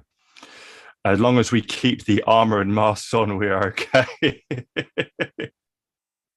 Yes, if I have them, I'll be displaying them with the big mouth guard on. Yes. So yeah, no frogs for me. Unless I get Mikey with a lampshade hat and Hawaiian shorts, then it's game on. Right. Rolling off of the sad news from Neil Adams in the comic book world, I think it's time we do dive into some last Ronin talk. So, gentlemen and ladies, if you're in there, if you do want to hop out, by all means, and jump back during the replay. We are going to be talking spoilers. We're going to talk about our thoughts of the comic first, and then we're going to get into spoilers. So we'll let you know when we start talking spoilers, but we're just going to get into our initial thoughts of the book, as it is the final of The Last Ronin. But yes, and we will let you know when spoilers come along if you have not read it. And if you have read it, please let us know what you think. Spoiler free for anyone in the chat who hasn't. But we will let you know when we start talking spoilers. But yeah, so Tom, what do you think, mate? Trash. No. It was good. It was, as I said to you, I think it was not as good as I wanted, but better than I expected. Mm-hmm. Yeah, that was the kind of the best description you ever gave it, to surmise for yourself. Yeah. I liked it. I really did like it. Personally, for me, I'm not going to dismiss that it's not perfect. It's definitely not perfect. But for me, because I'm such a big girl, I was invested. I was like, okay, I'm in now. I'm in. And it definitely, for me, was a lot better than 3 and 4. Yeah. 3 especially. Yeah, 4 wasn't too bad. No, 4 was all right. They shat all over Casey and Leo. Yeah, that's the problem. When you had such an epic issue 2 and you really got high hopes for issue 3 and it just doesn't deliver. And that's really, really hit. You know, that's what issue 3, sadly, is definitely the weakest out of the bunch. But yeah, this for me is behind issue 2. I'm happy with the way it ended, satisfied. I think they did. I think, Mav, you put it the best way, the way you felt about it, and I kind of resonate with you. It's like they stumbled on the landing, they wobbled, but they were able to stand up straight and bow to the judges. You know, they didn't fall flat on their face. You know, and by stumbling on the landing, I mean just overall in the book. You know, there were some things that I didn't find were you know, they could have been better, but overall, in the main plot of the story and the end game of it, I think they did what they needed to do. And yeah, I think they did that part well. So yeah, but yeah, like you say, I think I enjoyed it a bit more than you did. But yeah, so it comes straight out the and say, I did enjoy it. It's just I think it needed to be a 6-issue book. oh, I'll always agree on that, my friend. Always. Like, I just think that last issue needed fleshing out more, and I think they could have dragged that whole issue over 2, and just filled in little bits here and there. Like, it doesn't need to be a different issue and then this issue. No. I want that last fight spread out. Mm-hmm. I think I just felt a little bit rushed. Yeah. No, I get that. But it's hard to say too much else without spoiling. No, stuff. I understand. Yeah. Well, for me, I would have liked the next issue just so they could have given Leo and Casey like more of a emotional punch of a death rather than just being vaporized and that's it. And then no one addresses it. I wouldn't mind seeing some of the turtles coming to the terms with losing their brothers and their friend, and the same with Splinter and Donnie. Just a little bit more on that, not in an Eastman 3-4 page black and white bit that just throws you off the entire book. So but yeah, it's I like you say, it weren't as good as what you're hoping, but it was you did enjoy it. But what I would like to see now is a few one-shots. Yeah, because I think you could do another 3 one-shots of just Raph dying, and then you could have a one-shot of a year in their life without Raph. Yeah, and you could space out. You could do different stories. Like, I think like the Donatello and Splinter going to Japan felt a bit rushed. Like they could end up in Japan. You could have a story of them going to Japan. Like that, they could make a story out of that if they wanted. Yeah, little side quest. Yeah, it would be hard for it to be like against the foot because they need to have no idea that they're going to be ambushed when they get there. But they could have something that happens to them on the way, or there's a few different ones I think they could do out of this. Oh, easily. Another thing they could have done is shown us. I mean, I do like the allure of mystery, but in that second issue, when they detail that they got ambushed when they're on the way back to the lair before Casey and April are going to reveal that they're going to have a baby, we could see that ambush, and have them back in their outfits in that one. You could see how that took place and what was going on then before Raph decided to go off on his own on the one turtle killing spree. Yeah. I would like to see that. You're right. You could have easily a Fugitoid one as well. Because he got the big tease at the end of issue 2. Was it issue 2 they'd done the big tease with the Fugitoid head? Yeah. And then it kind of never paid off. No. And yet that's how they took down Baxter. But it just kind of almost then felt crowbarred in because it's like, oh shit, we've shown this. We need to use it now. And then they forced it in. So I wouldn't mind a bit more Fugitoid stuff out of it. Yeah, there was a few loose ends they didn't really do much with that they kind of red herringed us with, But yeah, I would like that. I would hopefully like to see some of those as well. That'd be cool. I've done a bit too many cliffhangers over this. Like the turtles, like April making her own turtle van was like a big cliffhanger at the end of. Was that episode? I was end of 3. Was that the end of 3 where she shows the van? And then it's just a van. That's not a cliffhanger. No, exactly. The next episode, drive the van. That's what a van's for. That's not a cliff. Like, oh my god, they're driving it. Yeah. If it does something like mega cool, and played a part, then it would have had more impact. But I agree. They're trying to shoehorn in cliffhangers where it really didn't need to be. Yeah, there seemed to be a kind of a lot of that sort of stuff spread throughout the books. Trying to make things that weren't there. I agree. Mike Echo, hello, gentlemen. Hello, mate. How you doing, my friend? Just to let you know, we're going to be getting into Last Ronin issue 5 spoiler heavy. If you've not read it or read the series, if you haven't read it, I'd suggest tuning out in a minute because we're going to dive into spoilers. And here's the van. It drives. It sounds like I'm shitting all over the book, but I really did enjoy this series.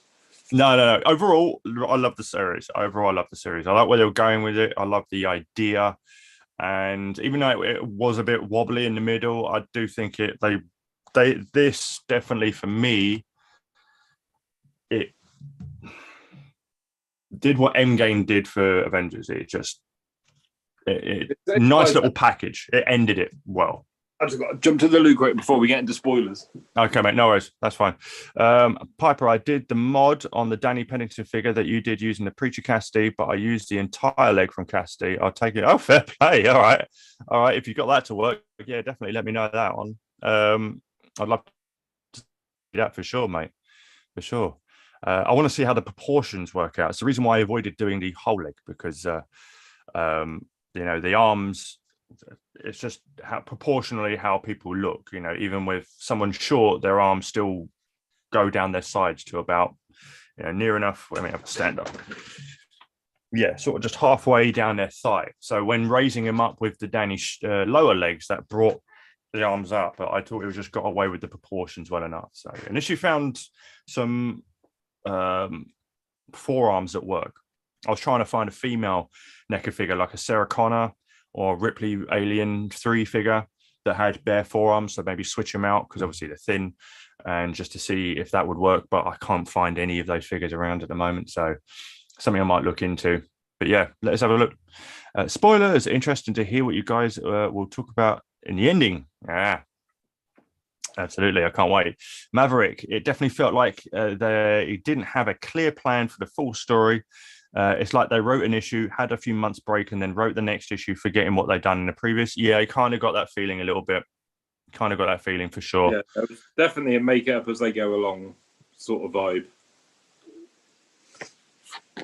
Yeah, absolutely. Mike Echo on your Instagram, and you'll get a notification that I tagged you on the post, giving you full credit of the mod. Oh, appreciate it. Nice one, mate. I think he looks absolutely fine with this mod, but you may think I was okay. Well, before we get into I just want to have a quick look at this then. Okay, mate, appreciate it. So let's have a quick look now. Is it in me? Okay, let's go here.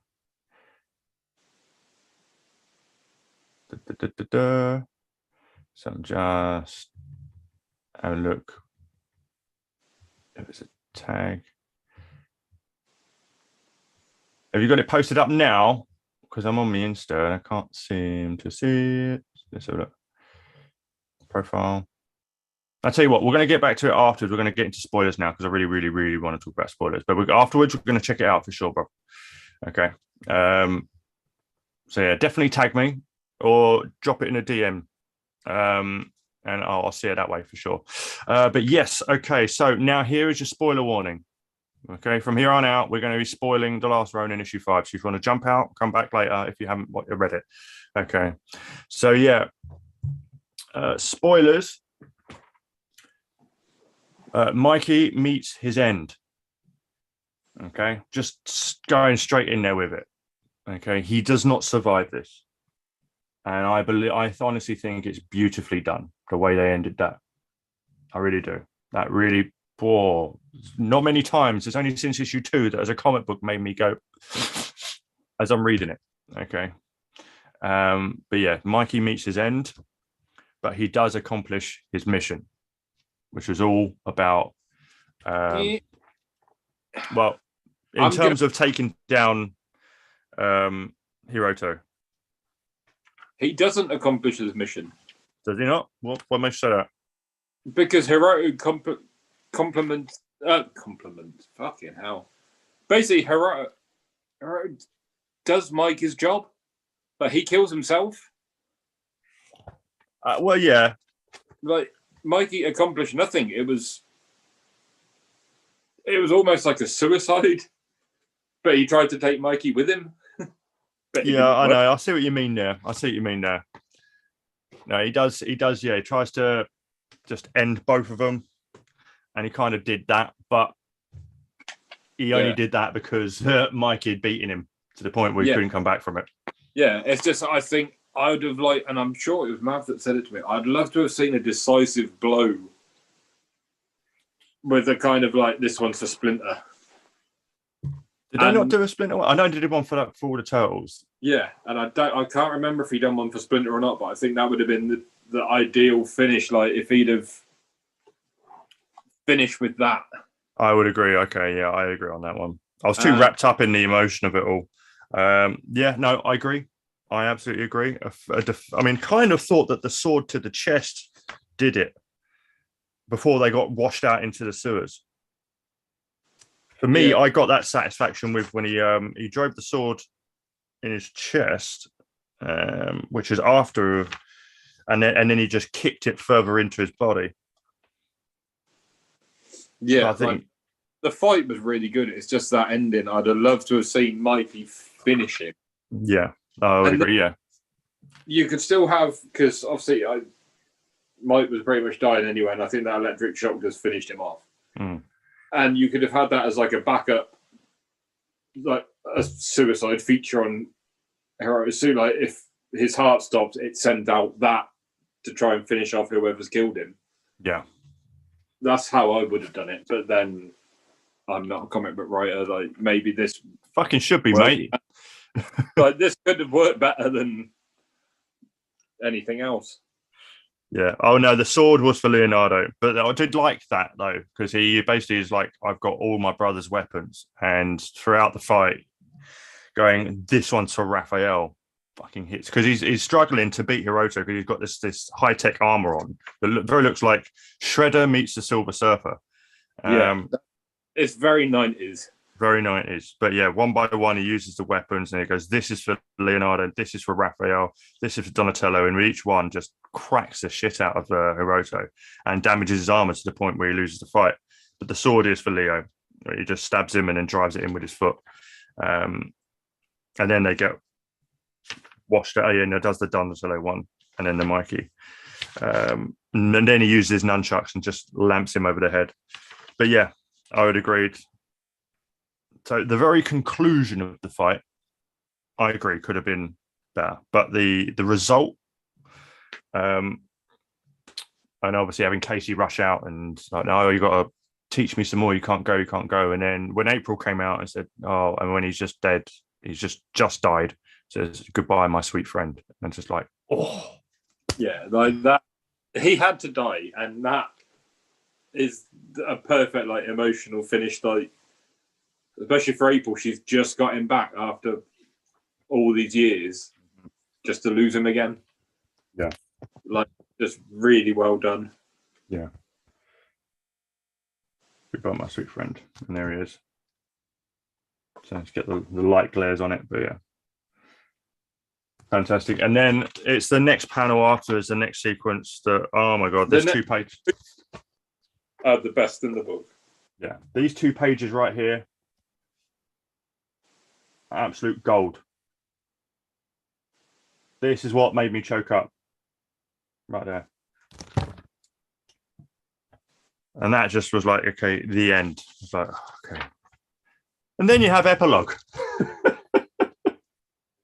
The epilogue's a bit. You could leave the epilogue. You can leave the epilogue, or you can. I love it where it ends, and then I turn the page, and it kind of like dragged me down a little bit again. Okay, so let's have a little talk about the epilogue. Right, so the whole notion is that Mikey's given Casey, the girl Marie, Splinter's journal, so she can carry on her training. And it's revealed that she's got some mutant abilities because of all the exposure that half mutant, yeah. Reasons. Yeah, I don't buy the fact that Casey and April were exposed to it for so long and nothing happened to them yet when young, Casey girl Marie is born and she just has a, it's in her and only manifested like recently. But it is what it is. Girl power. But yeah, so and then she's chatting to her mum and says, oh, I can't wait for them to grow or something like that. And the last page is yeah. Hey there. It's nice. It is quite nice.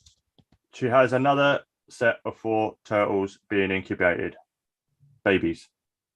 That I guess the idea is that when they grow up, she will then train them with Splinter's book.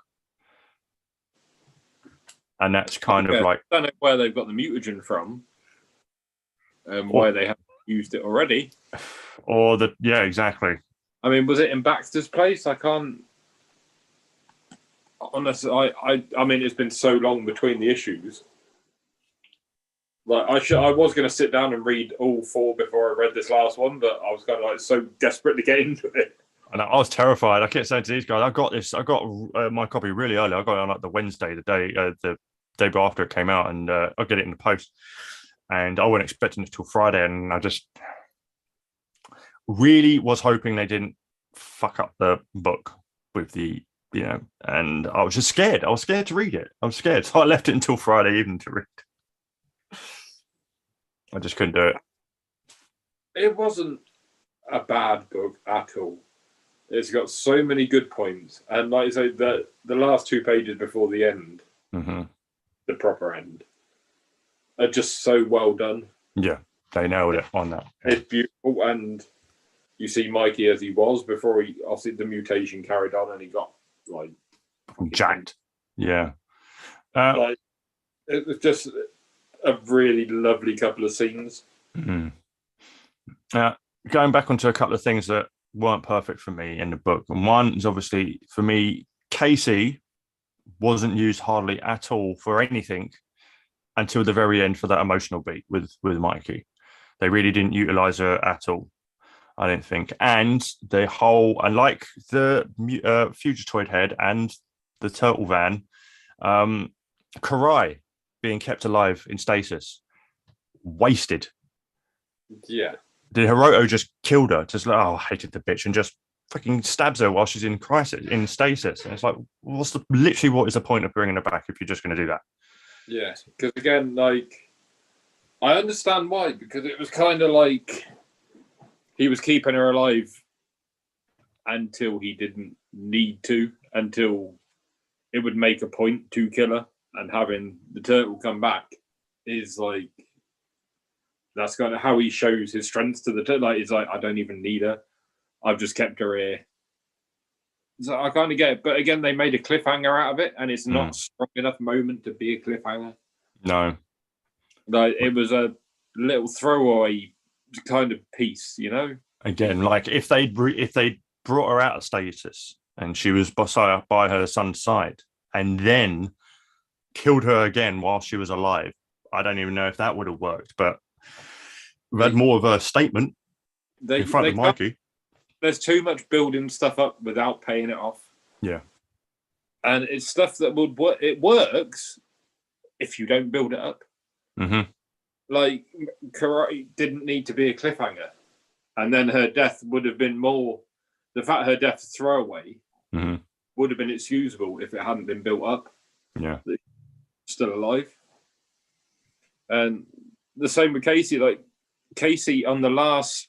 Like, we say the last few pages, she's kind of like your emotional connection to him dying. Like, you're meant to feel that pain that she's feeling. But you can't because you don't know her enough. Yeah. Like, they haven't done enough with her to give you that. You've got the connection to Mikey because we've been reading these books for years. Casey, we've read 4 books and she's been in maybe 10 pages. Yeah. Like, I can't feel that connection to her to feel what she's feeling. Yeah. Or to think that she's feeling what I'm feeling. Like, it's just an underused character that they could have done a lot with. It's a bit like Moon Knight, only being in 11 minutes of screen time after 5 episodes. Don't get me fucking started. All right, please. All right. Disney Plus, way to waste characters. So yeah, but yeah, I agree. If they'd have maybe thrown in between the massive waits that we've had between issues, they could have thrown out a one shot of Casey, maybe like her backstory, like even if it was the same length as this, but just the 6 months before the Ronin turns up. Yeah, just to give you a little bit of backstory to her. Yeah, I've got a lot of repair work to do with flashback sequencing for 4 pages if you want. Like, yeah. It would just give her something that you could connect a bit more to. Don't say that. Would have got a Eastman flashback. I could take an Eastman flashback if it fleshed Case's story out a little bit. Yeah, I agree. Just some relevant. Yeah, but I think they've got a lot of ground to cover in terms of patching fixes with potential one shots. So that's what they should do. And then with that, then you read the full story, and then you got yourself some solid. Yeah, I just wish they'd have thought about it a little bit more. Like the execution for the whole series has been the biggest letdown. Mm-hmm. It's even worse than issue 3, and issue 3 was pretty poor. Yeah, just the way they've gone about. This has been 18 months from start to finish, and it doesn't feel like an 18-month story. No, not at all. This could have been wrapped up in less than a year. Yeah.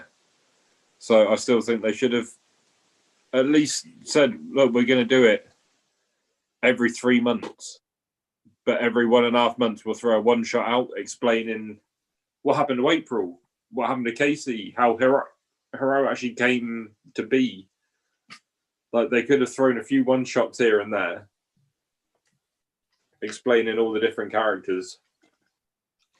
Even a Baxter Stockman one. Yeah. And give an artist a new artist for each one. Give them Yeah. And especially during the COVID period when everyone's out of work and looking for fucking art, shit to do during that period. Yeah, and people would have eaten it up during that period, and I just think that would have been the way to go. Yeah, agreed, mate.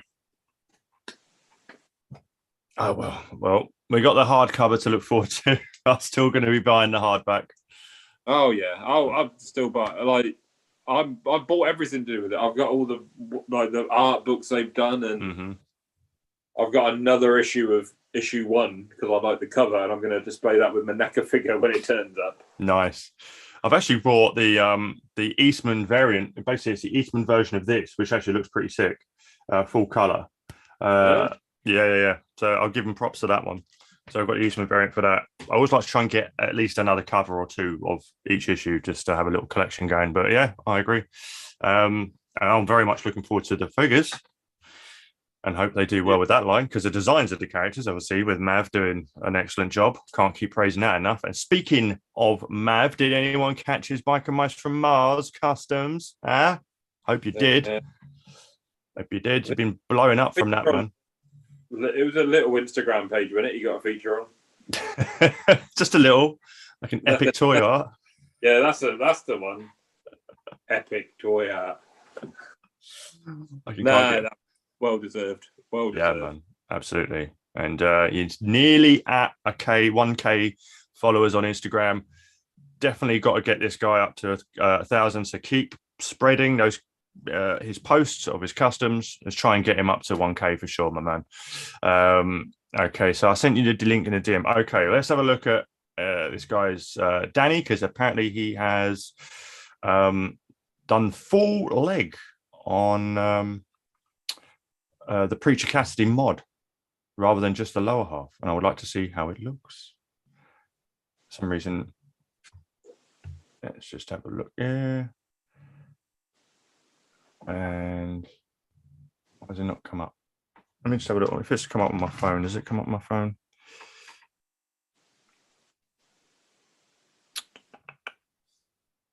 Are you sure you got my Instagram handle right? Because I'm not seeing this in my DMs at all, mate.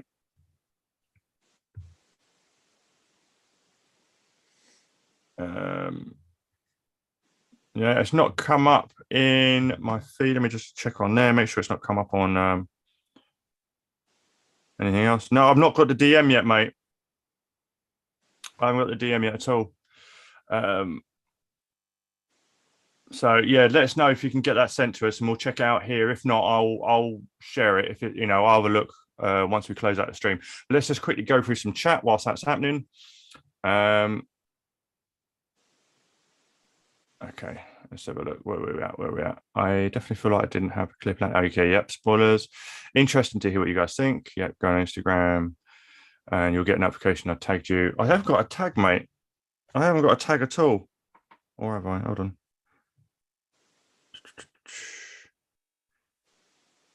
I'm just checking through my feed now, dude.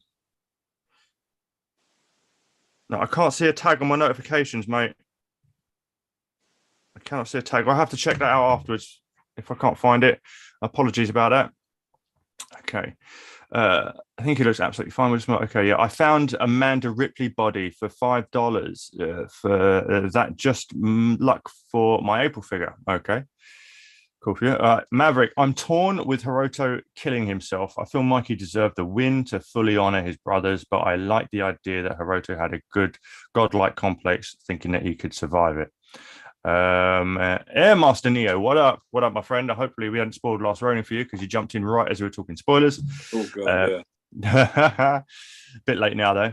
I loved he hit him with each brother's weapon, but yes, if he gave the final blow saying this is for Splinter, that would have been beautiful. I agree now. For that didn't even cross my mind when I was reading it at all, but I honestly agree now. Riley Bob, I'm waiting to get the hardcover trade in the summer when it comes out. Don't mind the spoilers because I try not to pay attention, but from what I know, sounds like an epic story. Well, can't do anything about it now, but yes, it will be one hell of a read when you get to.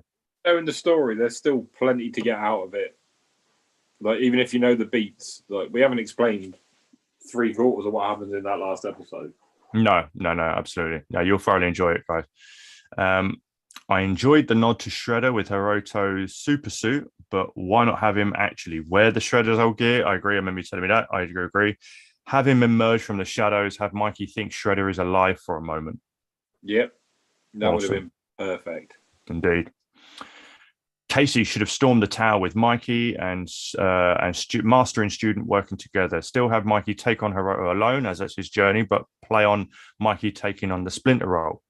Yeah, they should have done more with her for 100%. Yeah, I do get that. I'm quite happy that she didn't. It's just, I think if they'd have at least given her more of a story. Yeah. Because you don't feel that connection with her at the end. Like, she's like so upset that Mike has died, and we're upset that Mike has died, but we don't feel it in common with her. Yeah. No, exactly. And I get that, she chose to go try and save her mum. I get all that. And she could have still done that, halfway through going into battle with Mikey. But yeah. Even though I didn't completely love the Super Sentai Hiroto Shredder costume, definitely got custom gears turning. Yeah, see, it's got to be made. The creativity juices just flow. So yeah, there we are. The Project Piper Customs. Yeah, you'll see me red triangle with the PPC in the middle. That's me. But there is another project. There's not Project Piper. There is something else, Project something Customs. But yeah. So let me just do that. Yeah. So that's it there. That's me. I'm not seeing anything on my notifications, mate. Especially not in DM. It's very, very strange.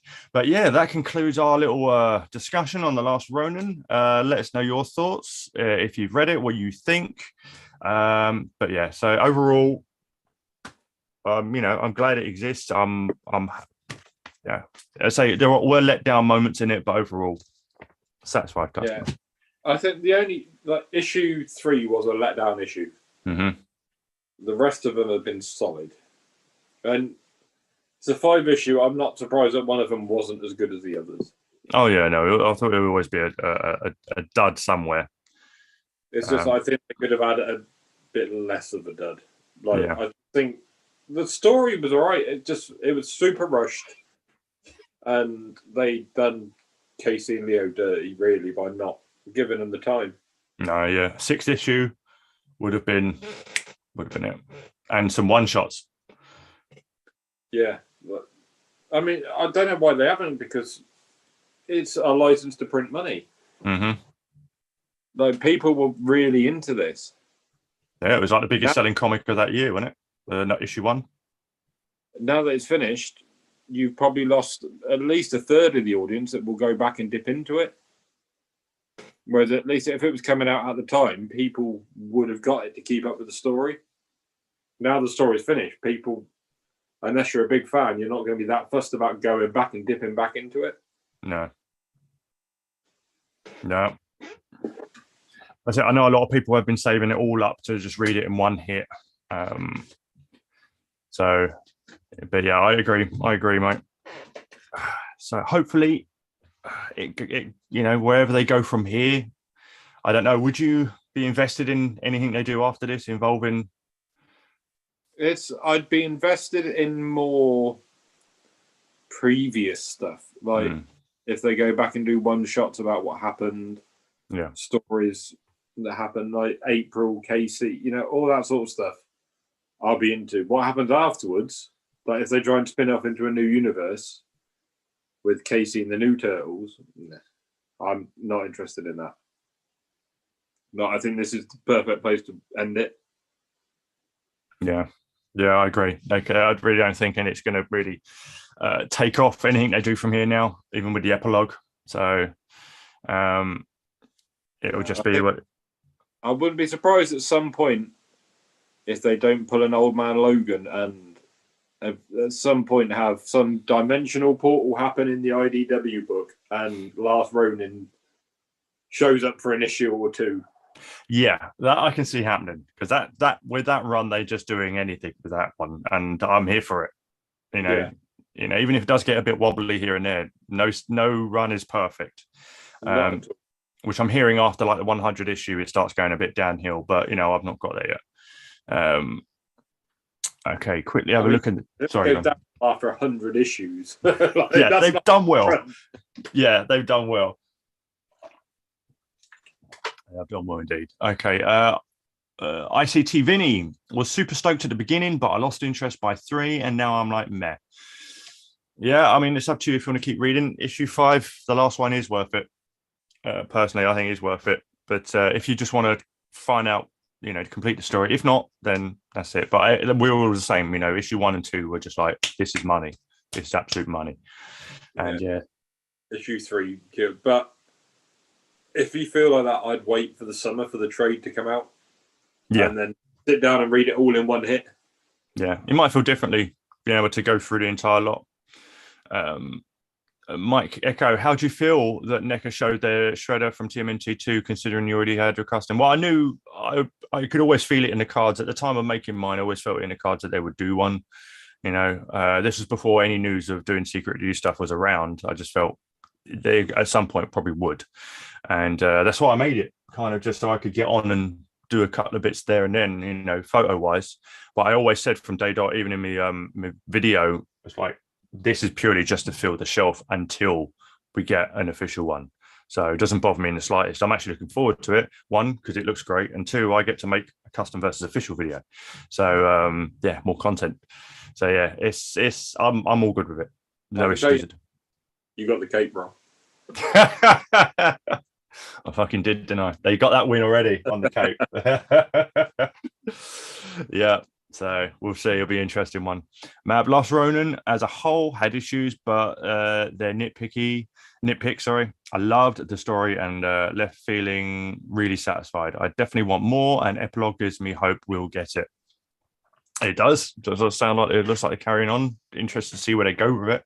At the same time, I would love to see some past stuff, like Tom was saying. So hopefully they can expand it in that realm and then put all that into a big fat book. So that'll be nice. But guys, beyond that, I think that's going to be wrapping it up for us here. Done quite well. Appreciate everyone for sticking around. I really, really appreciate it so much. And thank you for blowing up the chat as usual. ICP Vinny Piper, just saw your IG posts. Love your Casey April photo shoot. Wow, I have the 2-pack and thinking of taking photos now. Great photos. Appreciate it, man. The man who built the diorama is a member of our team panel, Pietro, Turtle Boy 80 through 83, the half shell architect. So you'll see me tagging the hell out of him in those posts. So do check out his Instagram. He's the one that built the dioramas, and he's building more. I can tell you, Pietro is working on something juicy again right now, and I cannot wait for it to be finished and for me to pop round and shoot the shit out of it, because it's going to be good. So yeah, do check him out, and appreciate you for the love on those shots as well, man. Thanks a lot, man. So yeah, that will do it for us, guys. Appreciate you all for being here, and we're going to wrap it up. Obviously, you can follow us all. All the links are in the description if you're not already. And keep killing it, and we will see you in a couple of weeks. Hopefully nothing disrupts the schedule. If it does, we will let you know. We will be back. Hopefully we'll have Mav and Pietro on as well, And hopefully we'll get some more news on some stuff and we can chop it up with you here. But that will do it from us, guys. And enjoy the bank holiday weekend. We have a bank holiday weekend here, which is basically we get Monday off. Thanks, Queen. I don't. And don't ya? You working, motherfucker? Yeah. Oh, at least you're getting like double money for it, and hopefully. Yeah, double time and a day back. Hopefully. Nice one. All right then, guys. Well, that'll be it from us. Take it easy. Cheers, ICT Vinny. All the best to you, and we will see you in the next one. Bye. See you later.